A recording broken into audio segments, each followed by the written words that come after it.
নমস্কাৰ, মই ধ্ৰুৱজ্যোতি শৰ্মা। আজি আপোনালোকৰ মাজলৈ আকৌ এটা ভিডিঅ' লৈ আহিলোঁ।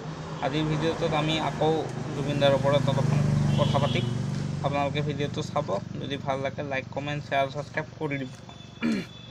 এতিয়া কথাটো হ'ল, আজি কেইদিনমান আগতে জুবিন দাৰ ওপৰত এটা কণ্ট্ৰভাৰ্চি হৈছিল যে জুবিন দাই আমাৰ জনপ্ৰিয় শিল্পী ৰাজীৱ হদিয়া ডাঙৰীয়াক চিনি নাপাওঁ বুলি কোৱাৰ বাবে জুবিন দাৰ ওপৰত এটা বহুত ডাঙৰ কণ্ট্ৰভাৰ্চি এটা হৈ গ'ল। কিছুমানে তেখেতক বহুত গালিও পাৰিলে, বেয়াকৈও ক'লে। কিছুমানে ক'লে অহংকাৰী, জুবিন গাৰ্গ গৰু, পাগল, মদাহী, এইবোৰ বিভিন্ন উপনাম দি তেখেতক গালি পাৰিলে। এতিয়া প্ৰশ্নটো হ'ল, অলপ আগতে মই ফেচবুকত এটা বস্তু পালোঁ যে জুবিন দাই ৰাজীৱ হদিয়া ডাঙৰীয়াৰ বাবে এটা শোকবাৰ্তা পঠাইছে আৰু শোকবাৰ্তা এটা লিখিছে। শোকবাৰ্তাটোত তেওঁ গোটেইখিনি কথা লিখিছে যে ৰাজীৱ হদিয়াক আমি বহুত দেৰিকৈ চিনি পালোঁ, বা অসমৰ মানুহে তেওঁক বহুত দেৰিকৈ গম পালে। তেখেতে দেশৰ হকে বা মাটিৰ হকে গান গালে। আমি তেখেতক সদায় মনত ৰাখিম, আৰু তেখেতৰ যিটো পৰিয়াল, সেই পৰিয়ালটোৰ কাষত আমি সদায় থিয় হৈ থাকিম। এইখিনি কথা তেওঁ ফেচবুক পোষ্টটোত লিখিছে, আপোনালোকে চালে গম পাব। আৰু মই এই ফেচবুক পোষ্টটো মই কমেণ্টৰ তলত পিন কৰি দিম বাৰু। যোনে চোৱা নাই তেওঁলোকে চাব পাৰিব। এতিয়া কথাটো হ'ল, জুবিন গাৰ্গে ৰাজীৱ হদিয়া ডাঙৰীয়াক যেতিয়া চিনি নাপাওঁ বুলি কৈছিল যে তাক মই ভালকৈ চিনি নাপাওঁ, তাৰপিছত যিকেইটাই জুবিন দাৰ ওপৰত কমপ্লেইন কৰি আছিল বা কুকুৰৰ দৰে ভুকি আছিল, সেইকেইটাই এতিয়া ক'ত গ'ল?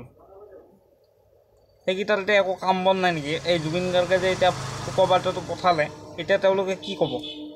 আমাৰ বিল আছে থানাইতো দাদাৰ প্ৰগ্ৰেম কেঞ্চেল কৰিয়ে দিলে চিনি নাপাওঁ বুলি কোৱাৰ কাৰণে। তেওঁলোকে একদম বিৰাট ডাঙৰ অপৰাধ কৰি দিলে জুবিন দাই।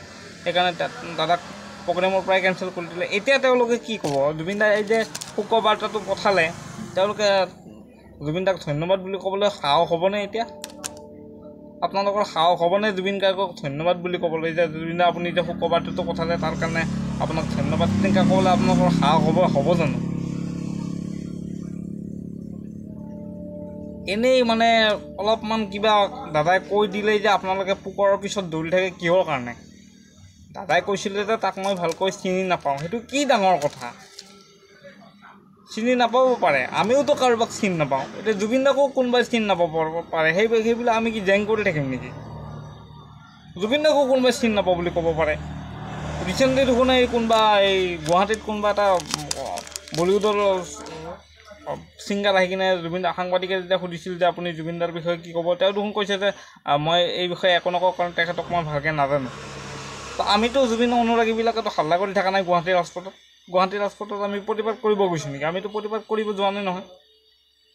বা জুবিন গাৰ্গে তেখেতক চিনি নাপাওঁ বুলি কওঁতে একেলগে আপোনালোকে চিঞৰি পাগল কৰি দিলে। আৰু এতিয়া আপোনালোকে এই যে দাদাই যে শোকবাৰ্তাটো পঠালে যে তেওঁক লৈ, এতিয়া আপোনালোকে কি ক'ব? আপোনালোকৰতো ক'ব দম নাই। আৰু এই ফেচবুক, ইনষ্টাগ্ৰাম, হোৱাটছএপ এইবিলাকত যে কোনোবাই যে ফালি আছিলে জুবিন গাৰ্গৰ অহংকাৰ আমি ভাঙি দিম, কিবা কৰিম, সেইকেইটা তহঁতে এতিয়া কি ক'বি? কিছুমান মহিলাওতো আছিলে। আপোনালোকে এতিয়া কি কৰিব? সাহস হ'ব জুবিন গাৰ্গৰ পোষ্টত যাই কিনে থেংক ইউ বুলি ক'বৰ কাৰণে? এটা কথা শুনি লওক, জুবিন গাৰ্গ ইমান ফাল্টু নহয়, ইমান ফাল্টু মানুহ নহয়। আৰু ফাল্টু মানুহ হ'লে 30 বছৰত 35,000 গান গাব নোৱাৰিলে হয়, গম পাইছেনে? আপোনালোকতকৈ জুবিন গাৰ্গ বহুত ওপৰত, মই সেইটো কথাই ক'ম। আৰু বিল আছে থানাৰ এই যিকেইজন লোকে কৈ আছিল যে জুবিন গাৰ্গক চোঁচৰাই আনিব লাগে, এতিয়া যদি আপোনালোকৰ সাহস আছে চোঁচৰাই লৈ আহক, গৈ যাওক, মই চাওঁ কিমান আপোনালোকৰ দম আছে। আপোনালোকৰ যদি পোকৰত দম আছে ন, যাওক চোঁচৰাই লৈ আহক। জুবিন দাৰ ইলেক্ট্ৰনিক গেটখন খোলক, কাহিলীপাৰাত যাই কিনে আপোনালোকে চোঁচৰাই লৈ আহক। আৰু যদি আপোনালোকৰ পোকৰত যদি সঁচাই দম আছে ন, এই জুবিন গাৰ্গে যিটো পোষ্ট দিছে সেই পোষ্টটোত থেংক ইউ বুলি লিখি থৈ আহক।